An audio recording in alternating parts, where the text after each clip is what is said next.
নমস্কার, কেমন আছেন সবাই? নন্দিনী সাতকাহনে আমি নন্দিনী আপনাদের সবাইকে স্বাগত জানাই। আশা করি যে যেখান থেকে আমার ভিডিওটি দেখছেন সবাই সুস্থ এবং ভালো আছেন। আজ অনেক সকালে ভোর 5:30 নাগাদ ঘুম থেকে উঠেছি।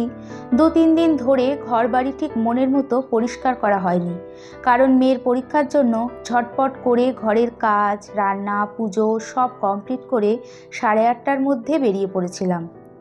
যত ভোরেই উঠি না কেন, এইটুকু সময় কি আর কোনো কাজ সঠিকভাবে করা যায়? আর দুপুর 2:30-3টে বাড়ি ফিরে যেটুকু না করলেই না হয় সেটুকুই করা হয়েছিল। এখন রাতে ভিজিয়ে রাখা ডিটক্স ওয়াটারটা ভালো করে ফুটিয়ে ছেঁকে উষ্ণ গরম গরম খালি পেটে খেয়ে নিলাম। সাথে 2টো ডিম সিদ্ধও বসিয়ে দিয়েছি। সকালবেলা গরম গরম জিরে, জোয়ান আর মৌরি দিয়ে ফোটানো ডিটক্স ওয়াটারটা খেয়ে না বেশ ফ্রেশ ফিল হয়। এই ডিটক্স ওয়াটারটা প্রতিদিন যদি খাওয়া যায় তাহলে গ্যাস অম্বলের সমস্যাটা অনেকটা কম থাকে। সকালবেলায় যদি ডিটক্স ওয়াটার, চিয়া সিড ভেজানো জল বা লেবু মধুর জল এরকম কোনো ড্রিঙ্কস দিয়ে আমাদের দিন শুরু হয় তাহলে কিন্তু বেশ ভালো হয়। একদিনে তো এর উপকার বোঝা যায় না, বহুদিন খাবার পর এর উপকারটা বোঝা যায়।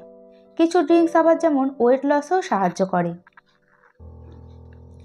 ইতিমধ্যে সোনাও ঘুম থেকে উঠে গেছে আর আমি সব ঘরের ডাস্টিংগুলো আগে করে নেব।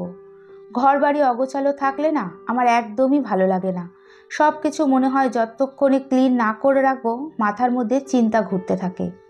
প্রচণ্ড সংসারটাকে ভালোবাসি, তাই সব সময় এটাকে গুছিয়ে রাখতে পছন্দ করি। আমি খুব সাধারণভাবে নিজেকেও যেমন পরিপাটি রাখি, সেরকম ভালোবাসার জায়গাটাকেও পরিপাটিভাবে রাখার চেষ্টা করি। ঘরবাড়ি যত গোছানো থাকবে মনটা ততই ভালো থাকবে। যারা ঘর গোছাতে ভালোবাসে তাদের কথাই বলছি। একটু পরিশ্রম হলেও দিন শেষে যে শান্তিটা পাই তখন আর পরিশ্রমকে পরিশ্রম বলে মনে হয় না।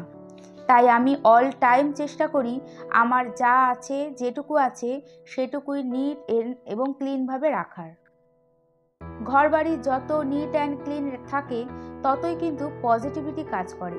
সেটা কিন্তু শুধু নিজের ওপর না, বাড়ির প্রত্যেক সদস্যদের ওপর এর প্রভাব পড়ে। তাই পজিটিভিটির জন্য ঘরবাড়ি গুছিয়ে রাখা কিন্তু খুব প্রয়োজন। এইভাবে বহুদিন ধরে চলতে চলতে বাড়ির বাকি সদস্যরাও জিনিসপত্র একটু হলেও গুছিয়ে রাখতে শিখে যায়। ইতিমধ্যে আমার সব ঘরগুলোর যত ফার্নিচার আছে, আমাদের ঘরের, মেয়ের ঘরের, ঠাকুর ঘরের সব কিছু ক্লিন করা হয়ে গেছে। মেয়ে যেহেতু ওর ঘরেই শুয়ে বসেছিল তাই ওই ঘরের ডাস্টিংটা আর দেখানো হয়নি। পরপর 3টে পরীক্ষার পর এখন একটু রিল্যাক্সে আছে। আর ও যেহেতু ক্যামেরার সামনে সেইভাবে আসতে পছন্দ করে না, তাই ভাবলাম থাক, ওর মতো সময় কাটাক, বিরক্ত করব না। এই তো এখন ডিম সিদ্ধ 2টো ছুলে ওকে সকালের টিফিনটা দিয়ে দিয়েছি, সাথে আমিও খেয়ে নেব। অনেক সকালে ঘুম থেকে উঠেছি। বেশিক্ষণ খালি পেটে থাকলে আবার গ্যাস অম্বলের সমস্যা শুরু হয়ে যাবে। তাও যবে থেকে সকালে ডিটক্স ওয়াটারটা খাই এই সমস্যাটা অনেকটা কম হয়। আগের দিনের বেশ কিছু জামা কাপড় ব্যালকনিতে মেলা ছিল। এই ওয়েদারে তো দিনে দিনে সব কিছু শুকোয় না। কিছু জামা কাপড় এখন তুলে ভাঁজ করে রাখছি। জামা কাপড় তুলে সাথে সাথে ভাঁজ না করলে ওই চেয়ারে বা কোথাও জড়ো করা থাকলে একদমই ভালো লাগে না। তুলে নেওয়ার পর ঝটপট করে ভাঁজ করে নিতে আর কত সময় লাগে। এতে ঘর বাড়িও পরিষ্কার থাকে। আর যদি একটু ভালো করে ভাঁজ করে নেওয়া যায় তাহলে ইউজ করতেও ভালো লাগে। এখন এগুলো জায়গা মতো রেখে সকালে যে চালটা ভিজিয়ে রেখেছিলাম সেটা ধুয়ে সেই জল এখন ব্যালকনির সব গাছে দিয়ে দেব। সকালে গাছে জল দেওয়ার কাজটা রোজ দিনই হাজবেন্ড করে থাকে। আর হাজবেন্ড তো আজকে বাড়িতে নেই। আগের ভিডিওতেই বলেছিলাম ভুবনেশ্বর গিয়েছে, আজকে ফিরবে ওই বিকেল হয়ে যাবে। আজকে সকালে আমি আর গাছে জল দিইনি, এই চাল ধোয়া জল দেব, তাই একেবারে কাজটা হয়ে যাবে। সংসারের সব কাজই তো নিজেকে করতে হয়, তাই গুছিয়ে বুদ্ধি করে চললে পরে একটু একটু করে অনেকটাই সময় বেঁচে যায়। এই লাল গামলাটায় বাসন ধুয়ে রাখি আর এটা একদিন পর একদিন মেজে ধুয়ে রাখি, নালে জলের একটা দাগ হয়ে যায়। মাঝে মাঝে ভাবি যে একটা হাউসওয়াইফদের সংসারের প্রতিটা দিকে নজর দিতে হয়, তাই না?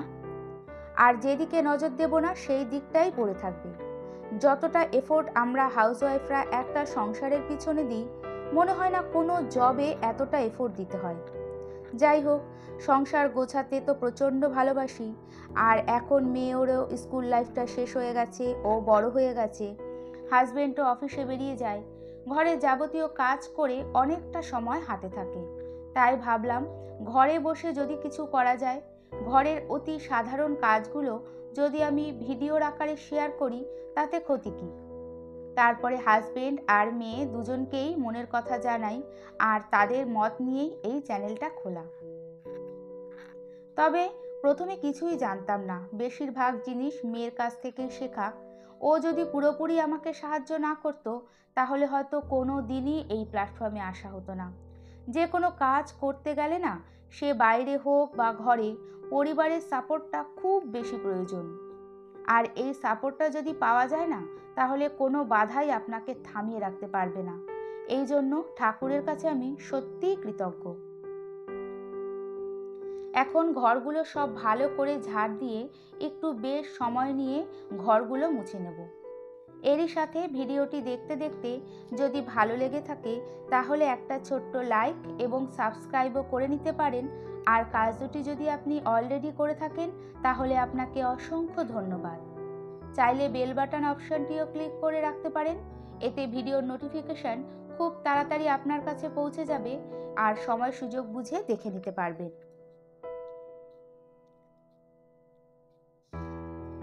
এরই মধ্যে ঘরগুলো সব মুছে নিয়ে চেয়ারগুলো জায়গা মতো রেখে বাজারে যেতে হবে। ফ্রিজে সেরকম কোনো মাছ বা সবজি নেই।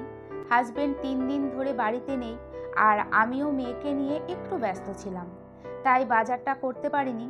আজকে বাজারে গিয়ে বেশ কিছু মাছ আর সবজি নিয়ে এসেছি। এনেছিলাম একটা গোটা জ্যান্ত রুই মাছ, ভোলা মাছ, আর হাজবেন্ডের খুবই পছন্দের লোটে মাছ। আজকে ভোলা মাছটাই করব, আর সব মাছগুলো ধুয়ে ফ্রিজে রেখে দেব।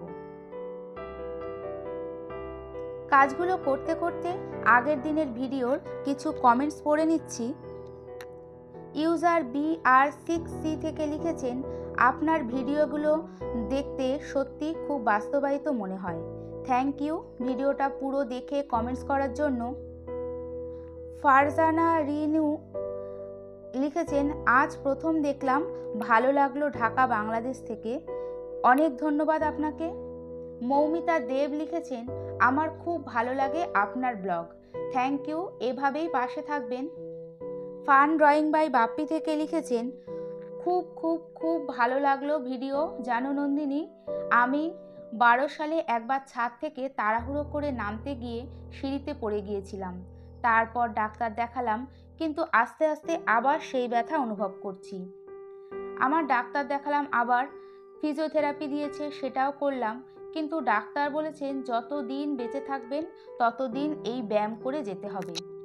মাঝে সাঝে আমি বন্ধ করে রাখি, আর ভালো লাগে না, আবার সেই ব্যথা বেড়ে যায়, তখন আবার শুরু করি, না করলে তো অজস্র যন্ত্রণা হাঁটুর ভেতরে, তখন আর কিচ্ছু ভালো লাগে না। ভালো থেকো নন্দিনী। ধন্যবাদ। এইভাবে কমেন্টসের মাধ্যমে আমরা একে অপরের সুখ দুঃখের কথা জানাতে পারি, তাই না? আর এতে সম্পর্কটা কিন্তু অনেকটা গভীর হয়। আজকাল কেউ আর পুরোপুরি সুস্থ নেই গো। ভালো থেকো, এভাবেই আমাদের মনের জোরেই চলতে হবে। ইচ্ছে ডানা ব্লগ থেকে লিখেছেন, মেয়েকে অটো ট্রেন করে কলেজে নিয়ে গেলে, সন্ধেবেলা কড়া করে দুধ চা খেলে, রাতে বিরিয়ানি খাবে, থ্যাংক ইউ, ভালো থাকবেন। তাছাড়া কমেন্টস করেছেন সঙ্গীতা বিশ্বাস মায়ের হেসেল থেকে, ধন্যবাদ আপনাদেরকেও।